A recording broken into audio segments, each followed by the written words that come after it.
أعوذ بالله من الشيطان الرجيم. بسم الله الرحمن الرحيم. والمرسلات عرفا فالعاصفات عصفا والناشرات نشرا فالفارقات فرقا فالملقيات ذكرا عذرا أو نذرا إنما توعدون لواقع. فإذا النجوم طمست وإذا السماء فرجت وإذا الجبال نسفت وإذا الرسل أقتت لأي يوم أجلت ليوم الفصل. وما أدراك ما يوم الفصل. ويل يومئذ للمكذبين.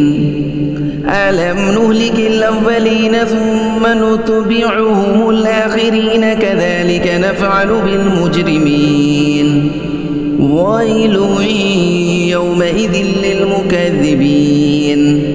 ألم نخلقكم من ماء مهين فجعلناه في قرار مكين إلى قدر معلوم فقدرنا فنعم القادرون. ويل يومئذ للمكذبين.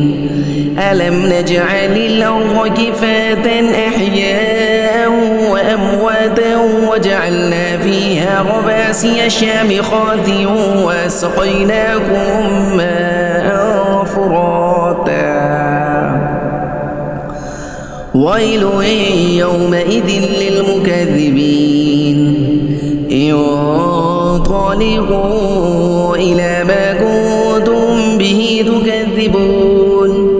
انطلقوا إلى ظل ذي 3 شعب لا ظليل ولا يغني من اللهب إنها ترمي بشرر كالقصر كأنه جمالة صفر.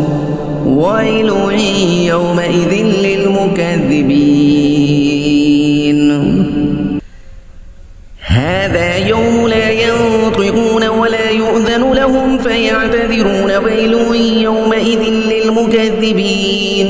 هذا يوم الفصل جمعناكم والأولين فإن كان لكم كيد فكيدون. ويل يومئذ للمكذبين.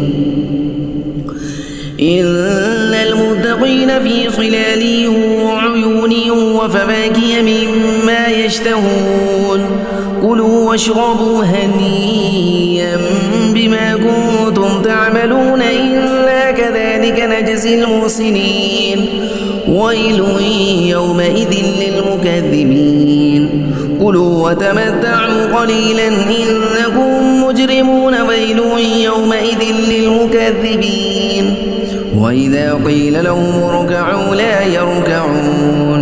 ويل يومئذ للمكذبين.